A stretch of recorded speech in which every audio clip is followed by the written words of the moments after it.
मेरी भाषा हिंदी भाषा परिवार में आप सभी प्यारे विद्यार्थियों का एक बार फिर से स्वागत है। जिस परीक्षा का हम इतने दिनों से इंतजार कर रहे थे, जिसके लिए हम इतनी तैयारी कर रहे थे, आखिरकार आज के दिन सीबीएसई बोर्ड द्वारा सेमेस्टर 1 के लिए हिंदी की परीक्षा पूरी हो गई है। आप यहाँ पर प्रश्न पत्र देख सकते हैं। आप यहाँ पर सभी दिए गए निर्देश को पढ़ सकते हैं। सीबीएसई के द्वारा ये सभी गाइडलाइन यहाँ पर दी गई हैं। अधिकतम अंक आप यहाँ पर देख सकते हैं। 40 अंक के लिए ये हमारा पेपर था और निर्धारित समय है 90 मिनट यानी कि 1.5 घंटा। और आप यहाँ पर प्रश्न पत्र को देख सकते हैं। सामान्य निर्देश दिए गए हैं किस तरीके से यहाँ पर कुल आपको 54 प्रश्न मिल जाएंगे और साथ में 40 प्रश्नों के उत्तर आपको देने हैं और सभी प्रश्न समान अंक के हैं यानी कि एक एक अंक के हैं। और साथ में इसको 3 भागों में बांटा गया है। खंड क जिसमें 20 प्रश्न पूछे गए हैं और 20 में से आपको 10 प्रश्नों के उत्तर देने हैं। यहाँ पर खंड ख जिसमें 20 प्रश्न पूछे गए हैं और यहाँ पर आपको 16 प्रश्नों के उत्तर देने हैं। और यहाँ पर खंड ग जिसमें 14 प्रश्न पूछे गए हैं और आपको यहाँ पर 41 से 54 तक सभी प्रश्नों के उत्तर देने हैं।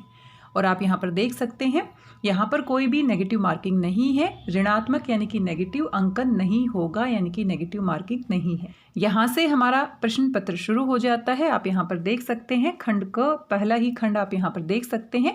अपठित गद्यांश दिया गया है और इसको आपको ध्यान से पढ़ना है। कुल 5 अंक के लिए दिया गया है। 2 अपठित गद्यांश है आपके पास। यहाँ पर दोनों में से कोई एक हल करना है। तो दोनों में से एक हल करने के लिए आपको दोनों अच्छे से पढ़ने थे। जो आपको आसान लग रहा था उसी का आपको हल करना था। लेकिन हम यहाँ पर जो प्रश्न पत्र है उसके बारे में चर्चा कर रहे हैं, उसका पूरा हल देख रहे हैं, तो हम इन दोनों को ही हल कर लेते हैं। आइए जल्दी से इसको पढ़ लेते हैं कौन सी जानकारी यहाँ पर दी गई है और ध्यान से पढ़ने के बाद इसके ऊपर आधारित प्रश्नों को भी हम देखेंगे। बहुत से विद्वानों और चिंतकों ने इस बात को लेकर चिंता प्रकट की है कि भारतीय समाज आधुनिकता से बहुत दूर है और भारत के लोग अपने आप को आधुनिक बनाने की कोशिश भी नहीं कर रहे हैं। नैतिकता, सौंदर्य बोध और अध्यात्म के समान आधुनिकता कोई शाश्वत मूल्य नहीं है। वह कई चीज़ों का एक सम्मिलित नाम है। तो आप समझ ही गए होंगे आधुनिकता के बारे में यहाँ पर जानकारी दी गई है और भारतीय समाज आधुनिकता से बहुत दूर है और भारत के लोग इसको अपनाने के लिए कोशिश भी नहीं करते हैं। औद्योगिकरण आधुनिकता की पहचान है। साक्षरता का सर्वव्यापी प्रसार आधुनिकता की सूचना देता है। नगर सभ्यता का प्राधान्य आधुनिकता का गुण है। नागरिक सभ्यता आधुनिकता से जुड़ी हुई है और यहाँ पर आधुनिकता की विशेषताएं बताई गई हैं। सीधी सादी अर्थव्यवस्था मध्यकालीनता का लक्षण है। मध्यकाल में अर्थव्यवस्था सीधी सादी होती थी। आधुनिक देश वह है जिसकी अर्थव्यवस्था जटिल और प्रसरणशील हो और जो टेक ऑफ की स्थिति को पार कर चुकी हो। आधुनिक समाज मुक्त और मध्यकालीन समाज बंद होता है। तो आधुनिक समाज की विशेषता बताई गई है कि वो मुक्त होता है, मध्यकालीन समाज बंद होता है। बंद समाज का क्या अर्थ है? बंद समाज वह है जो अन्य समाजों से प्रभाव ग्रहण नहीं करता, जो अपने सदस्यों को भी धन या संस्कृति की दीर्घा में ऊपर उठने की खुली छूट नहीं देता, जो सभी को बांध कर रखता है, जो जाति प्रथा और गोत्रवाद से पीड़ित है, जो अंधविश्वासी है, गतानुगतिक और संकीर्ण है। तो ये विशेषताएं बताई गई है किसकी? बंद समाज की। ये सभी बंद समाज की विशेषताएं बताई गई है कि बंद समाज कैसा होता है। आगे दिया गया है आधुनिक समाज में उन्मुक्तता होती है। तो आधुनिक समाज की विशेषताएं आप यहाँ पर देख सकते हैं पूरे के पूरे गद्यांश में। आधुनिक समाज में उन्मुक्तता होती है। उस समाज के लोग अन्य समाजों के लोगों से मिलने जुलने में नहीं घबराते। न वे उन्नति का मार्ग खास जातियों और खास गोत्रों के लिए सीमित रखते हैं। आधुनिक समाज सामरिक दृष्टि से भी बलवान समाज होता है। जो देश अपनी रक्षा के लिए भी लड़ने में असमर्थ है उसे आधुनिक कहलाने का कोई अधिकार नहीं है। आधुनिक समाज के लोग आलसी और निकम्मे नहीं होते हैं। तो आप देख सकते हैं पूरे के पूरे गद्यांश में आधुनिक समाज की विशेषताएं बताई गई है कि आधुनिकता क्या होती है और क्या नहीं होती है। आधुनिक समाज का एक लक्षण यह भी है कि उसकी हर आदमी के पीछे होने वाली आय अधिक होती है। अर्थव्यवस्था इसमें जटिल होती है। उसके हर आदमी के पास कोई धंधा या काम होता है और अवकाश की शिकायत प्राय हर एक को रहती है। हर व्यक्ति अपने काम में इतना व्यस्त रहता है कि अवकाश को ढूंढता रहता है, छुट्टी को ढूंढता रहता है। तो इसको पढ़ने के बाद, समझने के बाद ज़्यादा मुश्किल बिल्कुल भी नहीं है। आइए प्रश्नों को देख लेते हैं। तो यहाँ पर आप देख सकते हैं इसी के ऊपर आधारित हमसे प्रश्न पूछे गए हैं। सबसे पहला प्रश्न आप यहाँ पर देख सकते हैं, गद्यांश के आधार पर सही तथ्य को चुनिए। आधुनिक समाज मुक्त और मध्यकालीन समाज खुला होता है, तो ये तो बिल्कुल ही गलत है। मध्यकालीन समाज तो बंद होता है। आधुनिक समाज बंद, ये बिल्कुल ही गलत हो जाता है क्योंकि मुक्त होता है। आधुनिक समाज मुक्त बिल्कुल सही है, मध्यकालीन समाज बंद होता है, और यही बात हमारे गद्यांश में की गई है। तो सबसे सही विकल्प कौन सा है? सी। आधुनिक समाज उन्मुक्त और मध्यकालीन समाज जड़ होता है, तो ये बिल्कुल ही गलत है। तो यहाँ पर सी विकल्प आपका सही हो जाता है। आइए आगे बढ़ जाते हैं और दूसरा प्रश्न देख लेते हैं। आगे पूछा गया है शाश्वत मूल्यों में शामिल है। तो अभी अभी हमने पढ़ा था नैतिकता, सौंदर्य बोध और अध्यात्म, ये हमारे शाश्वत मूल्य होते हैं, और जो आधुनिकता होती है वो हमारी परिवर्तनशील होती है और वो धीरे धीरे समाज को परिवर्तित करती रहती है। तो यहाँ पर ए विकल्प सही है। आधुनिकता इसमें नहीं आएगा, और यहाँ पर आधुनिकता दिया गया है, यहाँ पर भी आधुनिकता दिया गया है। गद्यांश को आप दोबारा से भी पढ़ सकते हैं। नैतिकता, सौंदर्य बोध और अध्यात्म, सबसे सही विकल्प कौन सा है? ए। आगे पूछा गया है विद्वानों और चिंतकों ने किस बात के ऊपर चिंता व्यक्त की है? भारतीय समाज से आधुनिकता अभी बहुत दूर है, सही है। भारतीय समाज से न सिर्फ आधुनिकता दूर है बल्कि उसको लाने की प्रयास भी नहीं हो रहे, तो ये बिल्कुल सही है, क्योंकि पहला बिंदु भी सही है लेकिन दूसरा सबसे सही है, और यही बात हमारे गद्यांश की शुरुआत में की गई थी।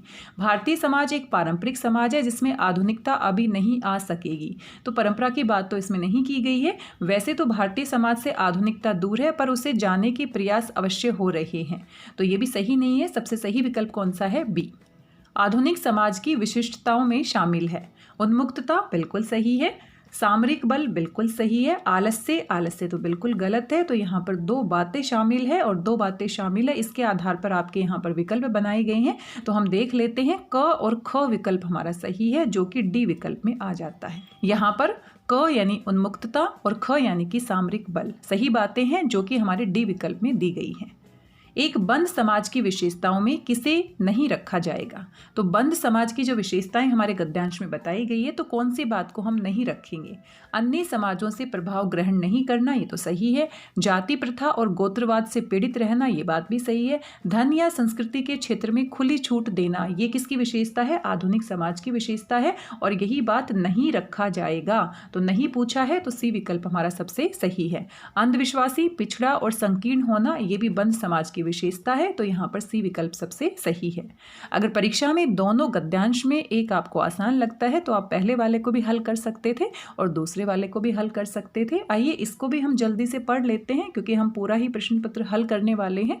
यहाँ पर आप दूसरा अपठित गद्यांश देख सकते हैं, दोनों में से कोई एक आपको हल करना था। आइए इसको भी जल्दी से हम पढ़ लेते हैं। बंगाल की शस्य श्यामला धरती का सौंदर्य अविस्मरणीय है, जिसको हम भुला नहीं सकते। तो बंगाल की धरती की विशेषता बताई गई है, सौंदर्य के बारे में बात की जा रही है।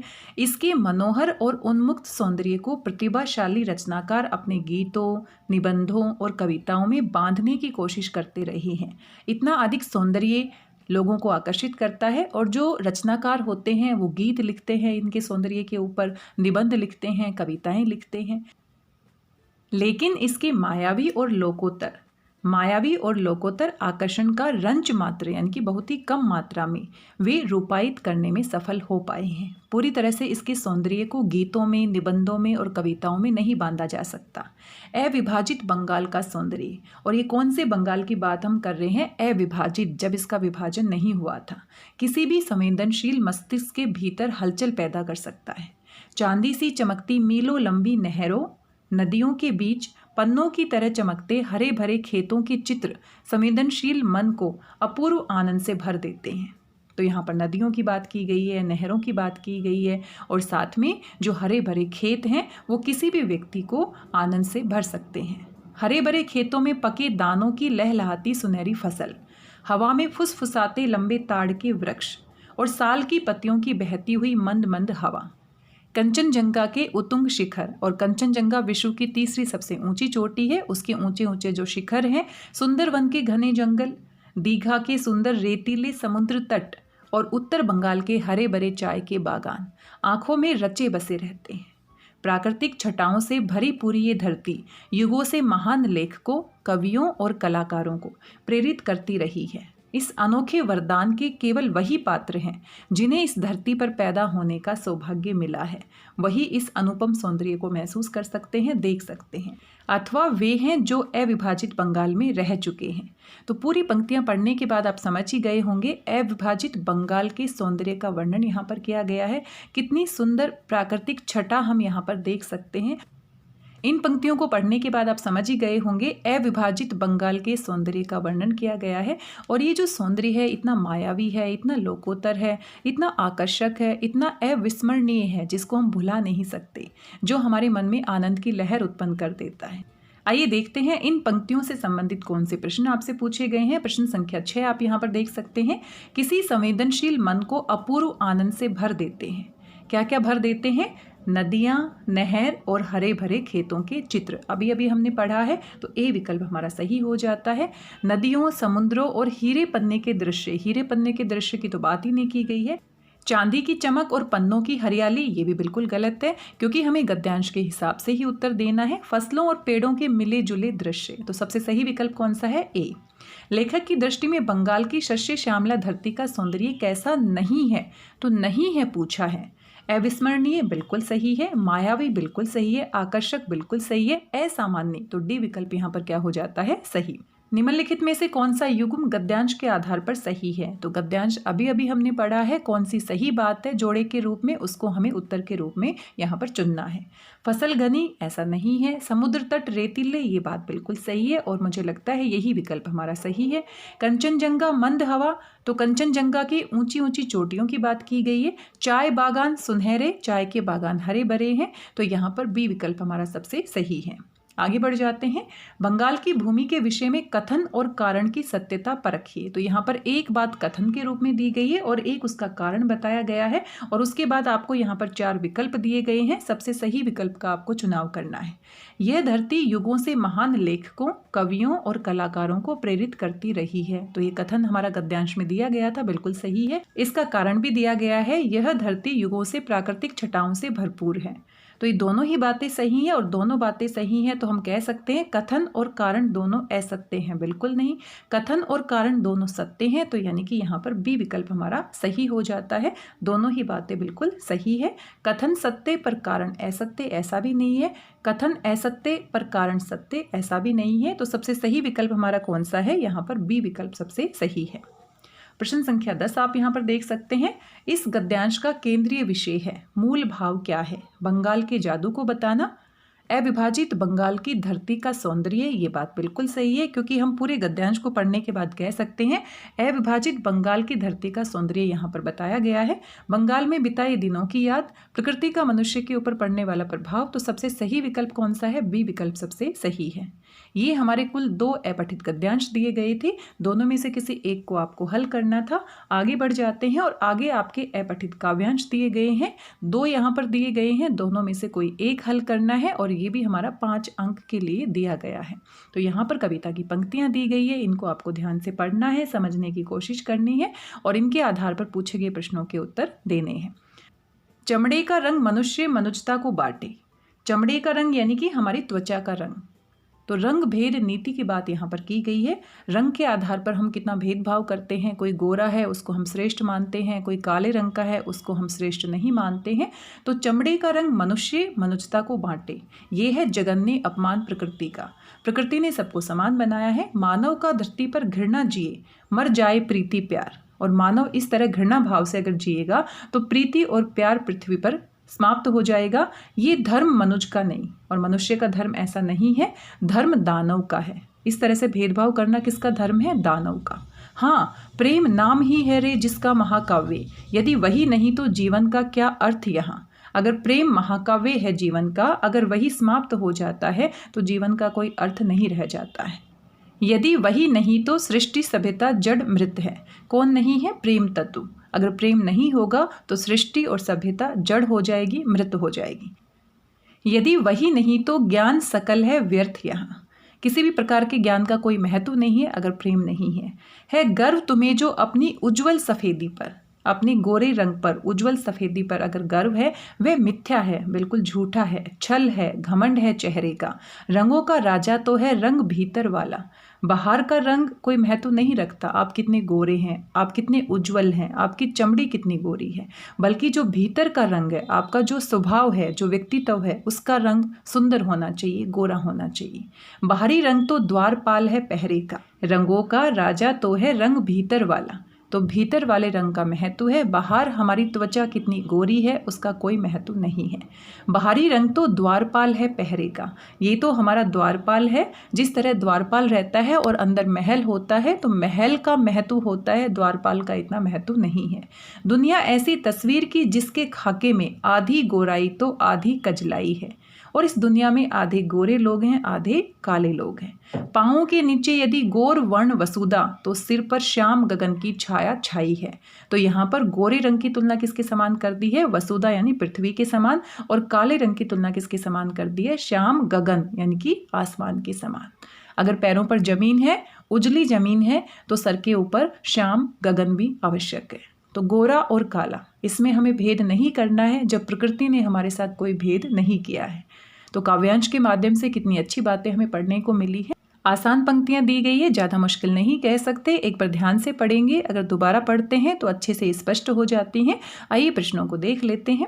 काव्यांश में मुख्य रूप से किस समस्या का उल्लेख किया गया है? तो आप समझ ही गए होंगे, रंग भेद के बारे में बताया गया है। गोरा और काला में कितना भेदभाव होता है, जैसा कि प्रकृति नहीं करती है लेकिन मनुष्य करता है, जो कि गलत बात है। कवि के अनुसार जीवन व्यर्थ कब हो जाता है? कवि के अनुसार जीवन व्यर्थ कब होता है? तो अभी अभी हमने पढ़ा, प्रेम नहीं होने पर जीवन क्या हो जाता है? व्यर्थ हो जाता है। मनुष्य के मन में घृणा के भाव आते हैं, रंग भेद के आधार पर आते हैं, तो जिससे कि मानवता और सृष्टि और सभ्यता समाप्त हो सकती है, उसका कोई महत्व नहीं रह जाता है। तो ए विकल्प यहाँ पर सही है। उज्ज्वल सफेदी पर गर्व क्या है? उज्ज्वल सफेदी पर गर्व क्या है? कौन सी बात यहाँ पर बताई गई है? सदियों की परंपरा का पालन, बाजार का दबाव और रंग भेद, मिथ्या, छल और अभिमान। सबसे सही विकल्प कौन सा है? सी विकल्प सही है। उज्जवल सफेदी पर गर्व करना मिथ्या है, छल है और अभिमान स्वरूप है। तो यहाँ पर सी विकल्प सही है। कवि कहता है रंगों का राजा तो है रंग भीतर वाला। भीतर वाले रंग का क्या तात्पर्य है? तो भीतर वाला रंग क्या है? आंतरिक गुण है और स्वभाव की बातें हैं, तो यहाँ पर डी विकल्प सही हो जाता है। व्यक्तित्व का आकर्षण ऐसा नहीं है, वास्तविक खूबसूरती कह सकते हैं, व्यक्तिगत आचरण कह सकते हैं, लेकिन आंतरिक गुण और स्वभाव ये सबसे सही विकल्प है। तो हम किसके साथ जाने वाले हैं? डी विकल्प के साथ जाने वाले हैं। यहाँ डी विकल्प सबसे सही है। गोरे और काले वर्ण के लिए प्रकृति में कौन सा प्रतीक दिया गया है? तो गोरा और काला जो रंग है वो यहाँ पर प्रकृति में किसके प्रतीक के रूप में दिखाया गया था? अभी अभी पंक्तियां हमने पढ़ी हैं। गोरा जो रंग है वो धरती के समान, और जो काला रंग है वो आसमान के समान दिखाया गया है। तो बी विकल्प यहाँ पर सही है। तो ये हमारा काव्यांश दिया गया था। इसी प्रकार से एक और काव्यांश आपको दिया गया है, दोनों में से किसी एक को आपको करना था। तो यहाँ हम दोनों को ही देख लेते हैं। मैं जब लौटा तो देखा, पोटली में बंधे हुए बूटों ने फेंके हैं अंकुर। 2 दिन के बाद आज लौटा हूँ वापस, अजीब गंध है घर में, किताबों, कपड़ों और निर्जन हवा की फेंटी हुई गंध। पड़ी है चारों ओर धूल की एक परत, और जकड़ा है जग में बासी जल। जीवन की कितनी यात्राएं करता रहा ये निर्जन मकान। मकान कैसा है? निर्जन है, क्योंकि यहाँ पर जो बातें बताई जा रही हैं उसके हिसाब से कोई व्यक्ति है जो 2 दिन बाद अपने घर में लौटा है। मेरे साथ तट की तरह स्थिति पर गतियों से भरा सहता जल का समस्त कोलाहल। तट की तरह स्थिर पर गतियों से भरा सहता जल का समस्त कोलाहल। सूख गए हैं नीम के दातुन, घर में रखी नीम की दातुन भी सूख गई है, और पोटली में बंधे हुए बूटों ने फेंके हैं अंकुर। निर्जन घर में जीवन की जड़ों को पोसते रहे हैं ये अंकुर। खोलता हूँ खिड़की और चारों ओर से दौड़ती है हवा, मानो इसी इंतजार में खड़ी थी पल्लों से सटके। पूरे घर को जल भरी तसली सा हिलाती, मुझसे बाहर मुझसे अनजान, जारी है जीवन की यात्रा, अनवरत बदल रहा है संसार। तो आसान पंक्तियां हैं, वैसे तो कविता में लाक्षणिक अर्थ होते हैं। तो यहाँ पर आप समझ ही गए होंगे किस तरह की बात की गई है। आइए यहाँ से पूछे गए प्रश्नों को भी देख लेते हैं। घर में किस प्रकार की गंध पसरी हुई थी? तो घर में जो खुशबू थी, महक थी, गंध थी, वो कैसी पसरी हुई थी? निर्जनता और बंद हवा की, क्योंकि 2 दिन से घर बिल्कुल बंद था। तो यहाँ पर सबसे सही विकल्प कौन सा है? बी विकल्प सबसे सही है। पोटली में बंधे चनों के अंकुरित होने का क्या अर्थ है? तो पोटली में जो चने हैं वो अंकुरित हो गए हैं 2 दिन के बाद, तो इसका क्या अर्थ यहाँ पर लिया गया है? पोटली में बंधे चनों के अंकुरित होने का क्या अर्थ है? जब कोई व्यक्ति 2 दिन बाद घर में आता है तो चारों तरफ धूल और मिट्टी छाई हुई है, लेकिन पोटली में जो चने बंधे हुए थे वो अंकुरित हो गए हैं। और इसका क्या अर्थ है? चनों के अंकुरित होने का क्या अर्थ है? जीवन के बच जाने का? ऐसा तो नहीं है। उर्वरता और नव जीवन का? तो यही विकल्प सही है। अंकुरित होना यानी कि नव जीवन का पनपना। संभावनाओं के विस्तार का? फसल बोने का समय हो गया। तो सबसे सही विकल्प कौन सा है? बी विकल्प सबसे सही है। मकान जड़ और एक स्थान पर स्थिर होने के बाद भी कवि की यात्राओं की गतिशीलता में सहयात्री है। ये भाव किस पंक्ति में है? तट की तरह स्थिर पर गतियों से भरा, कि घर जो है वो स्थिर रहता है लेकिन फिर भी गतिशील है, क्योंकि जब भी कवि यात्रा से वापस घर में आता है तो किस तरह से वो उसको महसूस करता है। तो यहाँ पर सी विकल्प सबसे सही हो जाता है। आगे बढ़ जाते हैं। काव्यांश की शैली किस प्रकार की है? तो काव्यांश को पढ़ने के बाद एक चित्र हमारे मन में उभरता है, तो हम कह सकते हैं इसकी जो शैली है, लेखन शैली है, वो चित्रात्मक है। एक चित्र हमारे सामने घर का उभर कर सामने आता है कि घर कैसा है और किस तरह से यहाँ पर वर्णन किया गया है। तो कौन सी शैली है? चित्रात्मक। आगे बढ़ जाते हैं। कवि की 2 दिन बाद घर में लौटने पर घर की जो स्थिति है उससे कौन सी बात स्पष्ट रूप से कही जा सकती है? कवि का घर किसी निर्जन स्थान पर है? ऐसा तो नहीं है। कवि के घर में बहुत बेतरतीबी फैली है? ऐसा भी नहीं है। कवि की अनुपस्थिति में किसी ने घर की सफाई नहीं की? ऐसा भी नहीं है। कवि अपने घर में अकेला है और उसके न होने पर घर क्या हो जाता है? निर्जन हो जाता है, क्योंकि वही एक व्यक्ति है जो घर में रहता है 2 दिन की यात्रा के बाद जब कवि आता है। तो यानी कि यहाँ पर डी विकल्प सबसे सही है। ये हमारे 2 अपठित गद्यांश थे और 2 अपठित काव्यांश थे। दोनों में से किसी एक का आपको हल करना था और यहाँ से कुल हमारे 20 प्रश्न बन जाते हैं। दूसरा आप देख सकते हैं यहाँ पर खंड ख शुरू हो जाता है जो कि व्यवहारिक व्याकरण से संबंधित है और यहाँ पर प्रश्न पूछे गए हैं। आप सभी जानते हैं व्याकरण से कुल हमारे 4 टॉपिक है। कौन कौन से टॉपिक हैं? रस से संबंधित, वाच्य परिवर्तन से संबंधित, रचना के आधार पर वाक्य के भेद से संबंधित और पद परिचय से संबंधित प्रश्न यहाँ पर पूछे जा रहे हैं। आइए देख लेते हैं। मूर्ति की आंखों पर एक चश्मा रखा था जो सरकंडे से बना था। रचना के आधार पर प्रस्तुत वाक्य का भेद होगा। तो रचना के आधार पर मुख्य रूप से 3 ही भेद होते हैं, आप अच्छे से जानते हैं, सरल वाक्य, संयुक्त वाक्य और मिश्र वाक्य। तो यहाँ पर मूर्ति की आंखों पर एक चश्मा रखा था जो सरकंडे से बना था। तो ये हमारा क्या है? मिश्र वाक्य है। क विकल्प सही है। निम्नलिखित में से कौन सा वाक्य सरल वाक्य नहीं है? तो आपको ध्यान से पढ़ना है। नहीं है। अंतरा अपने विद्यालय नहीं जाने के बारे में बता रही थी। तो ये तो हमारा सरल वाक्य है। अंतरा विद्यालय न जाने के कारण पर बात कर रही थी, ये भी सरल वाक्य है।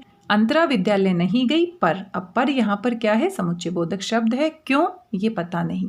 तो ये हमारा सरल वाक्य नहीं है और नहीं पूछा गया था, तो सी विकल्प आपका सही हो जाता है। अंतरा ने किसी को अपने विद्यालय न जाने के बारे में नहीं बताया। तो ये भी हमारा सरल वाक्य है।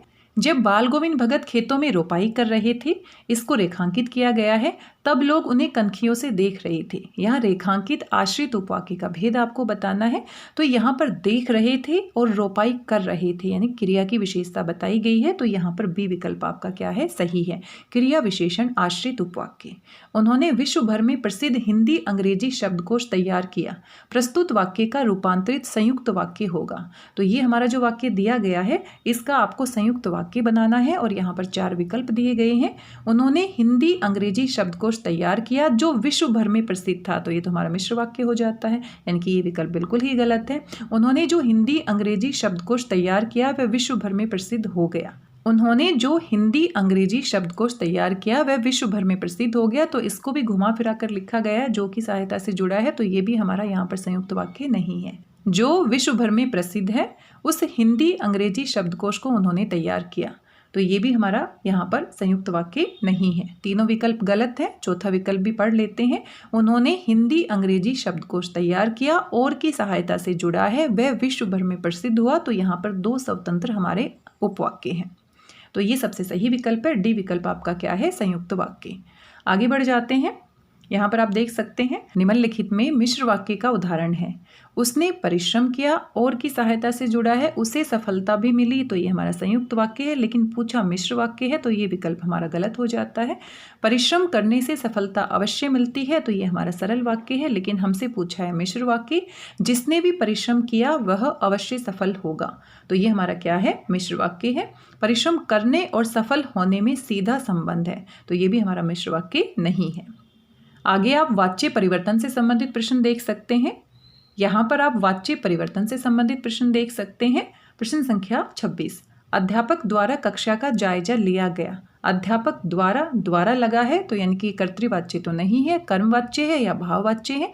कक्षा का जायजा लिया गया, तो यहाँ पर आपका कर्म है, और कर्म है तो ये हमारा क्या है, कर्मवाच्य। बी विकल्प सही है। निम्नलिखित वाक्यों में कौन सा कर्मवाच्य नहीं है पूछा है। प्रश्न पूछा गया, यहाँ पर कर्ता नहीं है, लेकिन क्रिया को ध्यान से देखिए। प्रश्न पूछा गया यानी कि ये हमारा कर्मवाच्य है। फल खाए गए, ये भी हमारा कर्मवाच्य है, क्रिया का रूपांतरण ध्यान से देखना है। पाठ पढ़ाया जाता है, ये भी हमारा क्या है, कर्मवाच्य है। सुंदर गीत लिखे हैं, तो ये हमारा क्या है, यहाँ पर कर्मवाच्य नहीं है, तो यहाँ पर बी विकल्प क्या है, आपका सही है। तो सभी विकल्प को हमें ध्यान से पढ़ना है और सबसे सही विकल्प का हमें चुनाव करना है। हमसे इतनी तकलीफ सही नहीं जाती, कर्तृवाच्य में बदलने पर होगा, तो कर्तृवाच्य में परिवर्तित करना है। हमसे यानी कि से विभक्ति को हम हटा देंगे। हमारे द्वारा तो आपका कर्तृवाच्य में होता ही नहीं है। हमसे भी नहीं होता है, तो अगर आप पूरा वाक्य नहीं पढ़ते हैं और कर्ता के साथ से विभक्ति या द्वारा विभक्ति को देख लेते हैं, तो वहाँ से भी अंदाजा लगा सकते हैं। हम इतनी तकलीफ नहीं सह सकते, तो ये सबसे सही विकल्प है, क्योंकि हम यहाँ पर किस हिसाब से लिखा गया है, कर्तृवाच्य के हिसाब से। हमसे, तो से को देखने पर इसको भी आप यहाँ पर हटा देंगे, तो सबसे सही विकल्प कौन सा है, सी विकल्प सबसे सही है। निम्नलिखित में कौन सा कर्तृवाच्य का उदाहरण है, तो यहाँ पर कर्तृवाच्य की पहचान करनी है। कर्ता के साथ से और के द्वारा विभक्ति तो हमें देखनी ही नहीं है, तो तुलसीदास के द्वारा, तो ये बिल्कुल कर्तृवाच्य नहीं हो सकता। तुलसीदास से, ये भी कर्तृवाच्य नहीं हो सकता। तुलसीदास द्वारा, ये भी नहीं हो सकता। तो पूरा वाक्य हमें पढ़ने की आवश्यकता ही नहीं है। तुलसीदास ने यानी कर्ता के साथ ने विभक्ति लगी है, रामचरितमानस की रचना की, तो यहाँ पर सबसे सही विकल्प कौन सा है, डी। आगे बढ़ जाते हैं। राधा अब उठ बैठ सकती है, इस वाक्य का भाववाच्य में रूपांतरण होगा, तो ये कर्तृवाच्य है और कर्तृवाच्य से भाववाच्य बदलना है, तो राधा के साथ या तो हम से लगाएंगे या के द्वारा लगाएंगे। तो आप देख सकते हैं यहाँ पर राधा ने, ये तो होना ही नहीं चाहिए। क्या, तो यहाँ पर प्रश्नवाचक बना दिया, ये भी नहीं होगा। राधा अब से उठ बैठ सकती है, ये भी नहीं होगा। तो राधा से अब उठा बैठा जाता है, सबसे सही विकल्प कौन सा है, ए विकल्प सबसे सही है। आगे बढ़ जाते हैं। यहाँ पर आप देख सकते हैं पद परिचय से संबंधित यहाँ पर प्रश्न पूछे गए हैं। निम्नलिखित वाक्यों में से किसमें अकर्मक क्रिया का प्रयोग हुआ है। मेरी बहन एक कहानी पढ़ती है और क्या पढ़ती है, कहानी, तो कहानी यहाँ पर कर्म है। मेरी बहन एक उपन्यास पढ़ती है, तो उपन्यास यहाँ पर कर्म है। मेरी बहन एक अच्छे विद्यालय में पढ़ती है, तो विद्यालय में पढ़ना यानी कि यहाँ पर अधिकरण कारक है, कर्म नहीं है, तो यहाँ पर अकर्मक क्रिया का प्रयोग किया गया है। मेरी बहन एक दिलचस्प पुस्तक पढ़ती है, तो पुस्तक यहाँ पर फिर से कर्म है, तो जहाँ पर कर्म नहीं है यहाँ पर अधिकरण कारक है, विद्यालय कर्म का कार्य नहीं कर रहा है, तो सी विकल्प सबसे सही है। यह मेरा पसंदीदा रेस्तरां है, होटल को हम क्या कहते हैं, रेस्तरां कहते हैं। रेखांकित पद का परिचय, तो यह का हमें पद परिचय देना है। यह मेरा पसंदीदा रेस्तरां है, तो यह हमारा क्या है, सर्वनाम है। सार्वनामिक विशेषण तो बिल्कुल नहीं है, सर्वनाम है, संज्ञा भी नहीं है।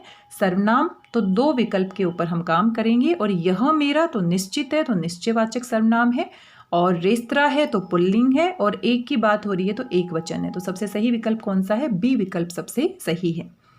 आगे बढ़ जाते हैं। उफ, क्या सोचा था, क्या हो गया, में रेखांकित पद का परिचय होगा, तो ये बड़ा ही आसान है। उफ, ये हमारा क्या है, विस्मयादि बोधक है, और साथ में क्या सोचा था, क्या हो गया, तो यहाँ पर आप देख सकते हैं कैसे भाव है, शोक के भाव है, दुख के भाव है, तो बी विकल्प सही है। मन की कोमलता अक्सर चोट खा जाती है, में रेखांकित पद का परिचय, और कोमलता को क्या किया गया है, रेखांकित किया गया है, तो कोमलता का भाव होता है, तो ये भाववाचक संज्ञा है, तो विशेषण वाला ऑप्शन वैसे ही हट जाता है, जातिवाचक वैसे ही हट जाता है, तो दो के ऊपर हम काम करेंगे। यहाँ पर भी भाववाचक संज्ञा है और यहाँ पर भी भाववाचक संज्ञा है, और कोमलता क्या है, स्त्रीलिंग है, बिल्कुल सही है, स्त्रीलिंग है। और कोमलता का भाव और भाव हमेशा एक वचन में होता है, तो बहुवचन में नहीं होता। जैसे ही हमने यहाँ पर बहुवचन देखा वैसे ही हम इस विकल्प को क्या कर देंगे, यहाँ पर हटा देंगे। मन की कोमलता अक्सर चोट खा जाती है में रेखांकित पद का परिचय। तो कोमलता को रेखांकित किया गया है और इसी का हमें पद परिचय देना है। कोमलता का भाव होता है तो भाववाचक संज्ञा है, यानी कि विशेषण वाला विकल्प गलत हो जाता है, जातिवाचक संज्ञा वाला विकल्प गलत हो जाता है। तो भाववाचक संज्ञा बिल्कुल सही है। स्त्रीलिंग कोमलता स्त्रीलिंग है बिल्कुल सही है। की सहायता से भी मन की कोमलता, मन का कोमलता नहीं लिखा है, स्त्रीलिंग है। भाववाचक संज्ञा हमेशा एक वचन में होती है। अगर भाववाचक संज्ञा का प्रयोग हम बहुवचन में करते हैं तो वो जातिवाचक संज्ञा बन जाती है। तो यहाँ पर बहुवचन दिया गया है जो कि गलत विकल्प है, तो यहाँ पर ए विकल्प सही हो जाता है। कर्म कारक, भाववाचक संज्ञा, स्त्रीलिंग और एक वचन जो हमारी सीबीएसई के आंसर की दी गई है उसमें इसका विकल्प डी दिया गया है जो कि गलत है, तो आंसर की में गड़बड़ की गई है। तो यहाँ पर ए विकल्प सही होना चाहिए था, क्योंकि भाववाचक संज्ञा कभी भी बहुवचन में नहीं होती है। आगे बढ़ जाते हैं। घर के साथ ही एक बगीचा होता है, रेखांकित पद का परिचय होगा। घर के साथ, तो के साथ को यहाँ पर रेखांकित किया गया है, तो के साथ क्या दिखा रहा है, संबंध दिखा रहा है, तो ये हमारा संबंध बोधक अव्यय है। घर और बगीचे के बीच में संबंध दिखाया जा रहा है, तो यहाँ पर आपका ए विकल्प सही हो जाता है। यहाँ पर ए विकल्प सही हो जाता है, संबंध बोधक अव्यय है और साथ में घर और बगीचे के बीच में संबंध को दिखाया जा रहा है। समुच्चय बोधक नहीं है, क्रिया विशेषण नहीं है और निपात तो बिल्कुल नहीं है। आगे बढ़ जाते हैं। यहाँ रस से संबंधित प्रश्न दिए गए हैं। रस पर आधारित किन्हीं 4 प्रश्नों के उत्तर निर्देश अनुसार दीजिए। तो 4 प्रश्नों के उत्तर आपको देने हैं। हास्य रस का स्थायी भाव क्या है, हास होता है, बड़ा ही आसान है। यहाँ पर बी विकल्प आपका सही हो जाता है।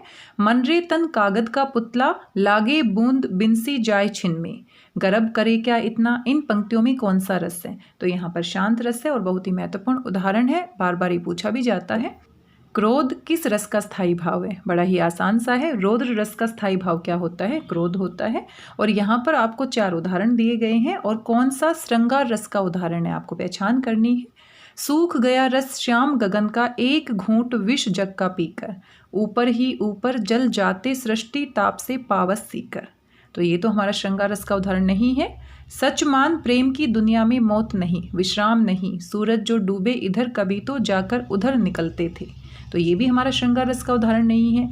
वो स्नेह करेंगे एक दिन सबसे, उनसे जिनसे तुमने सिखाया नफरत करना। तो यहाँ भी श्रृंगार रस नहीं है।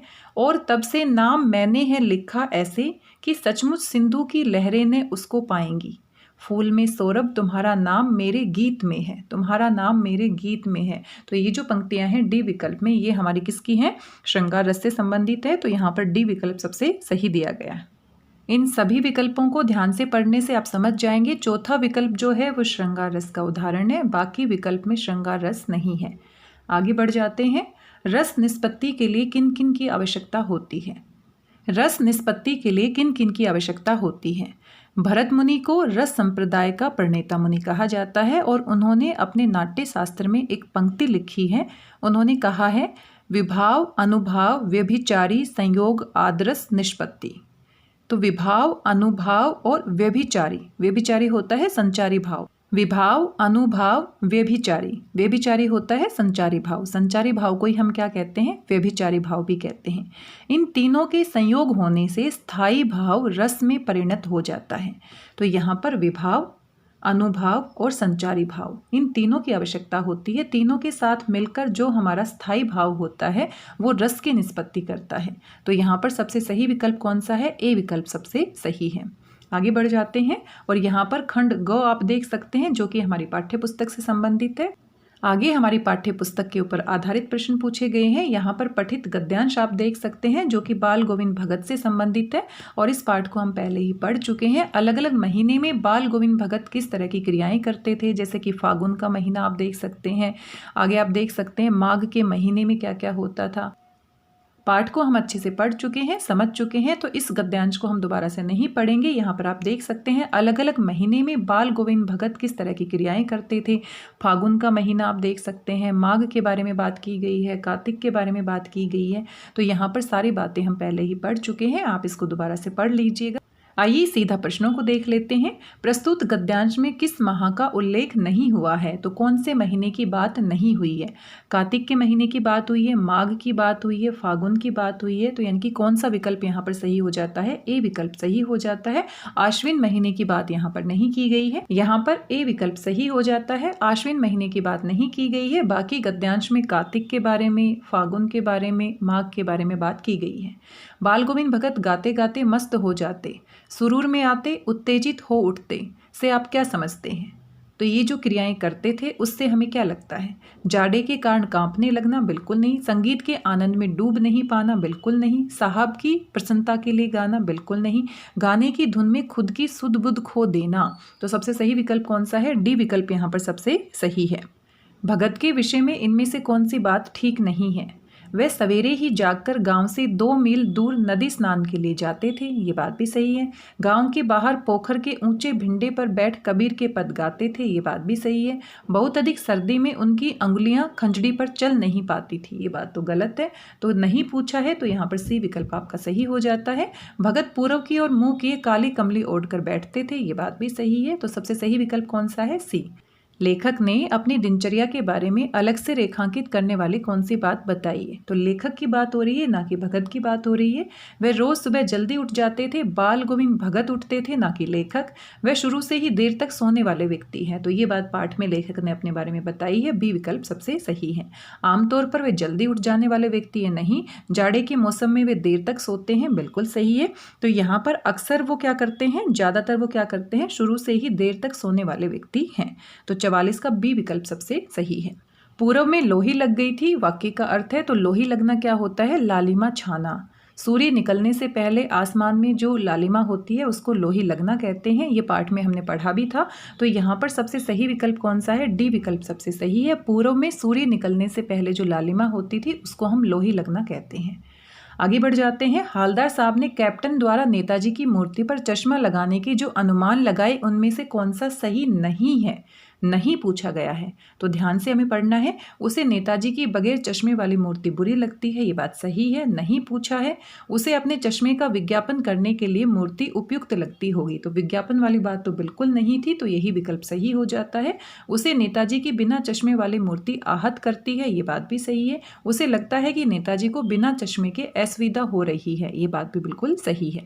नेताजी की मूर्ति किससे बनी थी? बड़ा ही आसान सा प्रश्न है। संगमरमर से बनी थी, लेकिन चश्मा संगमरमर का नहीं था, बनाते समय टूट गया होगा, इसीलिए जो हमारे कैप्टन चश्मे वाले हैं वो क्या करते हैं, उनकी मूर्ति पर चश्मा लगाते हैं। आगे आप देख सकते हैं काव्यांश दिया गया है हमारी पाठ्य पुस्तक से, और आप समझ ही गए होंगे राम लक्ष्मण परशुराम संवाद से ये दिया गया है। इसे आप पढ़ लेना, क्योंकि कविता हम पहले ही पढ़ चुके हैं। यहाँ पर प्रश्न पूछे गए हैं। लक्ष्मण जब परशुराम को व्यंग में कह रहे हैं कि आप माता पिता के ऋण से अच्छी तरह उऋण हुए, तो इसके पीछे क्या कारण है? तो माता पिता के ऋण से अच्छी तरह से उऋण हो गए हैं, अब गुरु का ऋण जो है वो आपके ऊपर चढ़ा हुआ है, ये बात आती है हमारे पद में। तो यहाँ पर 4 विकल्प दिए गए हैं, आइए इनको पढ़ लेते हैं किस हिसाब से यहाँ पर विकल्प दिए गए हैं। परशुराम अपने माता पिता के सम्मान का माध्यम बने, ऐसा तो नहीं है।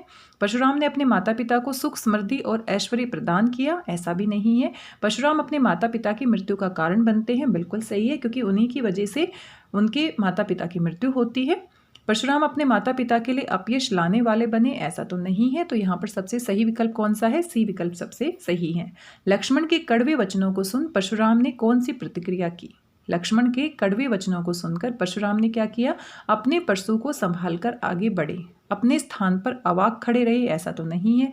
आगे बढ़कर लक्ष्मण पर वार किया, ऐसा भी नहीं है। विश्वामित्र से शिकायत करते हुए बोले। लक्ष्मण के कड़वे वचनों को सुन परशुराम ने कौन सी प्रतिक्रिया की? तो हमने पद के हिसाब से, काव्यांश के हिसाब से उत्तर देना है। अपने परशु को संभालकर आगे बढ़े, यही विकल्प सबसे सही है। अपने स्थान पर अवाक खड़े रहे, ऐसा नहीं है। लक्ष्मण पर वार किया, ऐसा नहीं है। विश्वामित्र से शिकायत की, यहाँ पर भी ऐसा नहीं है, क्योंकि जो काव्यांश दिया गया है उसके अनुसार उन्होंने अपने परशु को संभाला, कुल्हाड़े को संभाला। लक्ष्मण का परशुराम के प्रति व्यवहार है कैसा है? अपमानजनक है, बार बार उनका अपमान कर रहे हैं, तो यहाँ पर बी विकल्प सबसे सही है। परशुराम को भृगुबर क्यों कहा जा रहा है? क्योंकि भृगु वंश में पैदा होने वाले हैं, तो यहाँ पर विकल्प देख लेते हैं। परशुराम को भृगुबर क्यों कहा जा रहा है? उनके क्रोधी स्वभाव के कारण ऐसा नहीं है, उनके बल और पराक्रम के कारण ऐसा नहीं है, उनके परशु का नाम था, बिल्कुल नहीं, वे भृगु ऋषि के वंशज थे। तो यहाँ पर क्या है, डी विकल्प सबसे सही है। को नहीं जान विदित संसारा, कौन नहीं जानता है, पूरा संसार जानता है। इसका तात्पर्य है, इसका अर्थ आपको बताना है, संसार भर में इसे कौन नहीं जानता। तो यहाँ पर कौन सा विकल्प सबसे सही है, बी विकल्प सबसे सही है। आगे आप देख सकते हैं 2 और प्रश्न पूछे गए हैं। गोपियां उद्धव के योग संदेश को सुन योग को किसके लिए उपयुक्त बताती हैं? जिनका मन चक्री के समान घूमता रहता है, चंचल रहता है, यानी कि यहाँ पर आप देख सकते हैं बी विकल्प सबसे सही है। अस्थिर मन वाले लोगों के लिए योग संदेश उपयुक्त बताती हैं गोपियां, जब उद्धव उनको योग संदेश की बातें समझाते हैं। गोपियों को कड़वी ककड़ी के समान क्या प्रतीत हो रहा था, योग संदेश। तो यहाँ पर डी विकल्प सही हो जाता है।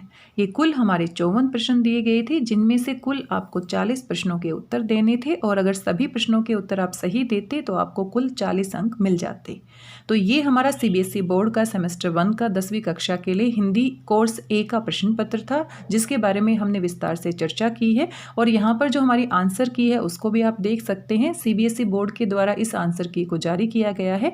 यहाँ पर सभी विकल्प सही हैं, लेकिन प्रश्न संख्या 34 में जो विकल्प दिया गया है वहाँ पर भाववाचक संज्ञा को यहाँ पर बहुवचन बताया गया है, जो कि गलत है, क्योंकि जो मन के भाव होते हैं, भाववाचक संज्ञा जो होती है वो हमेशा एक वचन में होती है। तो वहाँ पर डी विकल्प सही बताया गया है आंसर की में, जो कि गलत है। कौन सा विकल्प सही होना चाहिए, ए विकल्प सही होना चाहिए। बाकी सीबीएसई के द्वारा जारी की गई आंसर की के हिसाब से सभी प्रश्नों के उत्तर सही दिए गए हैं। आज की इस वीडियो में बस इतना ही। वीडियो काफ़ी लंबा हो गया है, क्योंकि पूरे ही प्रश्न पत्र को हमने विस्तार से बातचीत की है, इसके ऊपर चर्चा की है, तो काफ़ी लंबा वीडियो हो गया है। लेकिन कोई बात नहीं, पूरे प्रश्न पत्र को हमने यहाँ दोहरा लिया है। पूरा प्रश्न पत्र एक साथ हल करने की वजह से वीडियो काफ़ी लंबा हो गया है, लेकिन कोई बात नहीं, अगर हम पूरा का पूरा प्रश्न पत्र एक ही वीडियो में अगर उसकी बातचीत करेंगे तो वीडियो लंबा होना ही था। तो कभी कभी लंबे वीडियो चल जाते हैं ना। हाँ जी, तो आज की इस वीडियो में बस इतना ही। मिलते हैं अगले वीडियो में किसी और महत्वपूर्ण जानकारी के साथ। तब तक स्वस्थ रहिए, व्यस्त रहिए, मस्त रहिए, खुश होकर अभ्यास करते रहिए। अभी किसका अभ्यास करना है, सेमेस्टर 2 की जो परीक्षा होने वाली है उसके लिए आपको पूरा सिलेबस भी पढ़ना है और उसका अभ्यास करना है, क्योंकि सेमेस्टर 1 की परीक्षा आपकी पूरी हो गई है। जैसा भी आपका पेपर हुआ है उसको अब आप चिंता छोड़ दीजिए। पूरा का पूरा फोकस किसके ऊपर रखना है, सेमेस्टर 2 की परीक्षा के ऊपर। धन्यवाद, बहुत बहुत धन्यवाद।